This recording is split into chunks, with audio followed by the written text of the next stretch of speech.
आज जो इस रेफरेंस में मरीम नवाज साहिबा की जो बरीयत का मामला है वो बरी हो गए हैं और 7 साल की जो सज़ा उनको दी गई थी अदालत की जानिब से वो भी कलअदम करार दे दिया गया है। अब नवाज शरीफ साहब ने कहा है कि उनको सियासत से हटाने के लिए इस तरह के केसेस बनाए गए हैं, लेकिन इसकी मुल्की सियासत पे क्या असरात पड़ने जा रहे हैं और अब इसके बाद क्या मामलात हल होने जा रहे हैं नून लीग के और नवाज शरीफ साहब की, मरीम नवाज साहिबा। नवाज शरीफ साहब की वापसी जी। अब ये मुझे 2 मिनट चाहिए उनके ब्रेक पे जाने।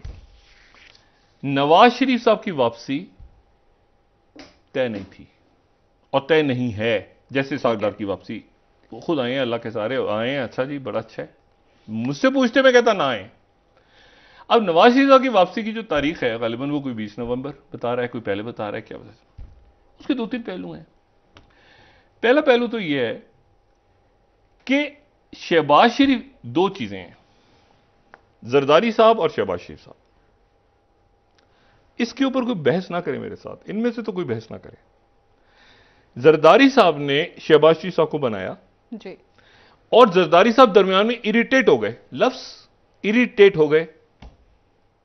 किस बात पे इरिटेट हो गए कि शहबाज शरीफ साहब जो हैं, एक तो शहबाज शरीफ साहब ने हर बात पे लंदन बात करनी शुरू कर दी।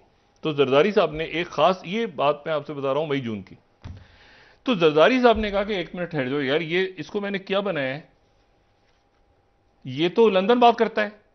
अब मैंने कहा था कि ये तो तू बन जा इधर और मैं सदर बनता हूं। जो एक था ना पूरा जो जबरदस्त हुआ है। शहबाज शरीफ साहब जो हैं उन्होंने लंदन बात करनी शुरू की। उसके बाद तय क्या हुआ, जरा सुने आप क्या तय हुआ जी। जरदारी साहब के साथ। ये तय हुआ, मैंने कहा ना इसके ऊपर इनमें से कोई मुझसे इस बात को चैलेंज ना करे, क्योंकि ये इन्हीं शख्स आदमी से एक ने बताया कि सुने। उसके बाद ये हुआ कि जरदारी साहब तंग आ गए। उन्होंने कहा 1 मिनट यार, मैं इससे बात करने जाता हूँ, ये लंदन फोन में लाता है कि मैं आपको बताता हूँ, अभी बताता हूँ, कल बताता हूँ, देखता हूँ, मैं देखता हूँ ना साहब, जो शहबाज शरीफ साहब का स्टाइल है। जरदारी साहब ने कहा कि यार यही क्या बनाए वज़ीर आज़म। उसके बाद उन्होंने कहा सर ऐसा है कि आप बजाय इसके कि मुझसे बात करें, आप डायरेक्ट लंदन क्यों नहीं बात कर लेते। अब नवाज शरीफ साहब इस मामले में जो है वो ज्यादा ज़हीन है जी। उन्होंने कहा मैं फोन पे बात क्यों, उन्होंने इसाक डार साहब का जिम्मा लगा दिया। तो जरदारी साहब इसाक डार से बात करते थे नवाज शरीफ साहब बाईपास हो गए बीच में। ये सॉरी शहबाज शरीफ साहब का रोल ये रह गया कि टू बी इन्फॉर्म्ड कि ये हुआ है। देखिए ना, वो मरीम भी कह रही है ना उसमें कि वो मैंने बात की लंदन।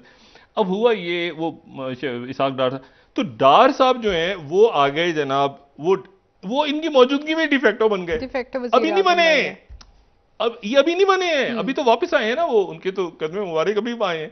उससे पहले वो जरदारी साहब और इसाक डार। अच्छा, नवाज शरीफ साहब ने अपनी साइड पे रख लिया।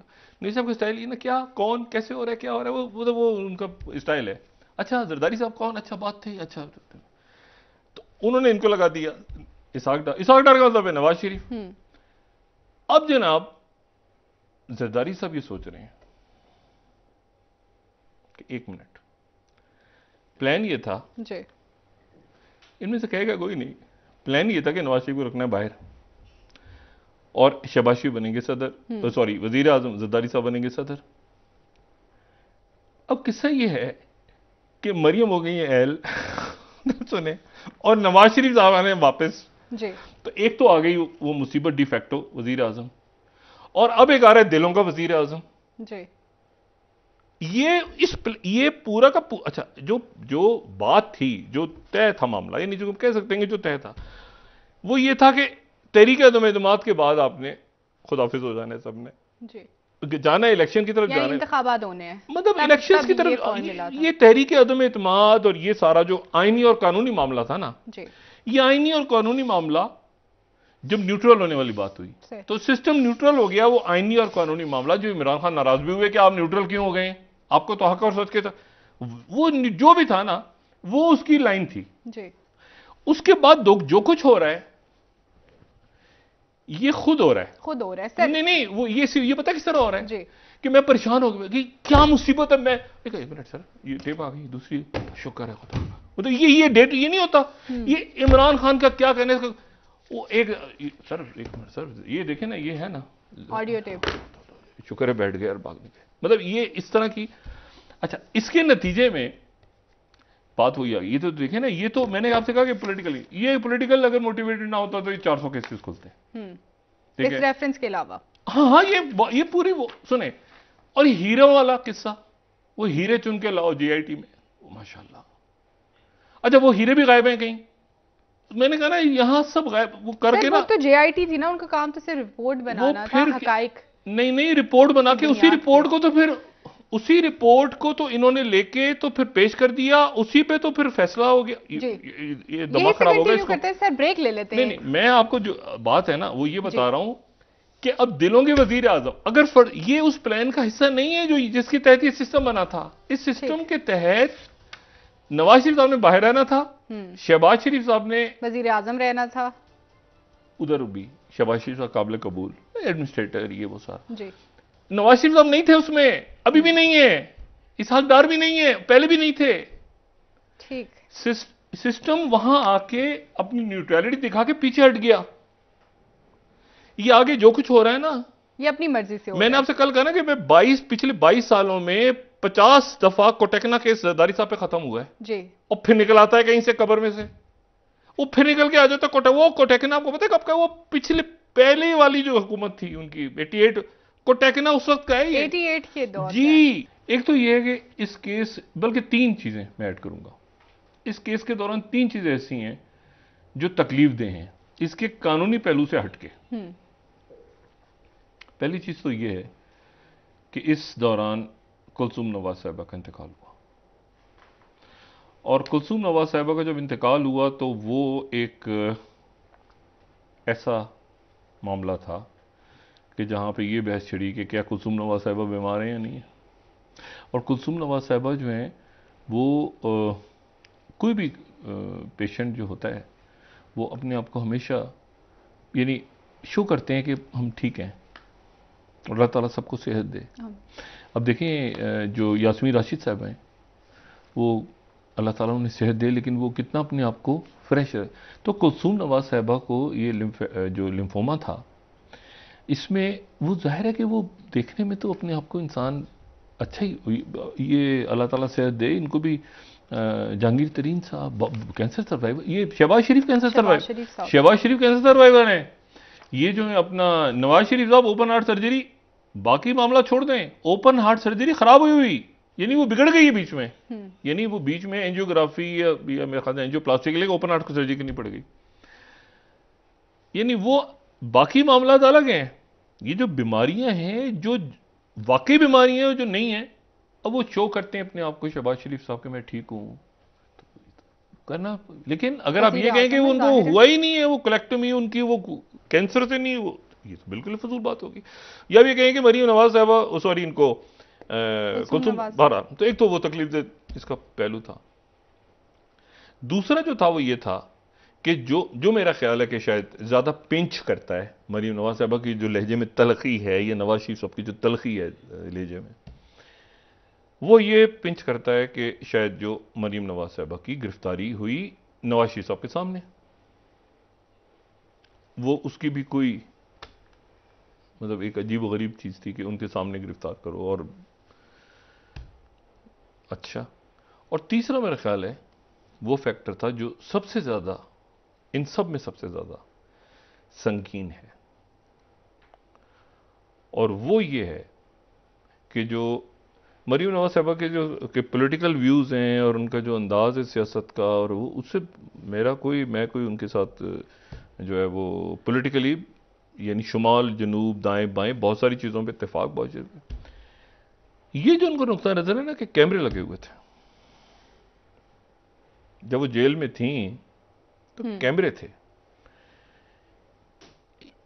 ये मेरा ख्याल है कि ऐसी चीज है, और जिसको ये तो मरीम नवाज साहब है ना, एक चले हाई प्रोफाइल हैं, उन्होंने बात भी कर दी आके। मुल्क के जेलों में हो क्या रहा है? मुल्क के जेलों में कैदियों के साथ और खवातीन के साथ क्या हो रहा है? और ये जो बात है ना, ये मेरा ख्याल है कि अगर मुझसे आप पूछे ना कि तीनों बातों में सबसे संगीन बात कौन सी है, वो तो कुलसूम नवाज साहिबा चली गई दुनिया से, गिरफ्तारी हो गई। वो भी जो कैमरों वाली बात है ना, कि वो कह रही है कि जेल में कैमरे लगे हुए थे जब मैं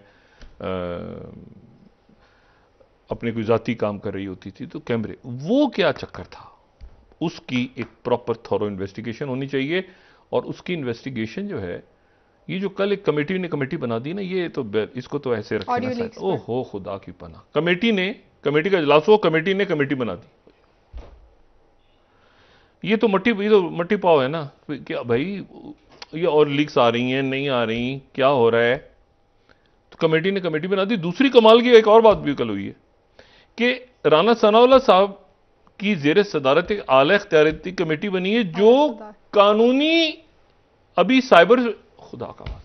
साइबर सिक्योरिटी के जो कानूनी वो है लीगल फ्रेमवर्क, उसको तरतीब देके पेश करेगी। यानी इतनी बड़ी टक्की बत्ती, मुझे नहीं समझ में आया कि ये क्या हुआ है, कल क्या हुआ है। चलें जी, तो वो जो है, अब वो लीक्स आनी है नहीं आनी, आनी है नहीं आनी, वो जो भी लोग हैं, जो भी शख्स है, जो भी वो खेल रहा है, उसके साथ आएंगी, ऑडियो आएंगी, इमरान खान की आएगी, उसकी आएगी, इनकी आएंगी, फलां, वो लगे हुए। टक्की बत्ती एक अजीब मसला है। तो ये जो मामला है ना एवन फील्ड का, इसके ऊपर मैं ये समझता हूं कि मेरी जाती रह गई, ये 400 450 जो जिनके नाम आए थे जी। उस वक्त अगर सबके खिलाफ केसेस बनते, उस वक्त नुक्ता नजर यही था मेरा। और मुझे नहीं पता कि उस वक्त मैंने कहा, देखें हम एक बात क्यों हम उसमें शुगर कोटेड गोली के अंदर बात करें। सीधी सीधी बात है ना, फड्डा एस्टेब्लिशमेंट से था नवाज शरीफ साहब का, और फड्डा एस्टेब्लिशमेंट से था। लेकिन इसमें मसला यह है कि इसमें जद में कौन कौन से लोग इसमें मुल्की अदालतें, भाई मैंने तो नहीं बनाई ना वो जेआईटी, मैंने कहा हीरे बने, मेरी तो खुसूसी बहुत मेरी तो बहुत ही मोहब्बत रही है साकिर निसार साहब की, तो बड़ी शफकत रही है मेरे ऊपर माशाल्लाह। मैं तो अपनी जिंदगी, ओहो, मैं तो मतलब है कि उनके क्या कहना चाहिए, मैं तो वैसे ही, वो मेरे आशिक हैं और मैं उनका आशिक हूं, ठीक है ना। वो तो सुने, मगर ये जो हीरे हैं ये मैंने नहीं चुने, ये तो उन्होंने चुने। अब या तो वो बताएं आके। इसमें एक कमाल ये है, जो एक कमाल ये हमारे सियासत, ये नवाज शरीफ साहब और शहबाज शरीफ साहब कमाल है जी। जो इनके ऊपर जो बहुत, आप हैरान होंगे कि ये क्या, जैसे इन्होंने लोटे उठा लिए, अभी हम वोट देंगे फला, उनको देंगे आपड़ दापड़ सारा, ये इनके लिए भी कोई फर्क नहीं पड़ता। यानी ये थोड़े दिनों बाद जो है ना, ये वही शख्सियत इनके साथ बैठी होंगी और ये इनको कोई किसी किस्म का, ये देखें बस इसका ज़मीर जाग गया, उसका ज़मीर जाग गया, ये देखें सारे हो गए।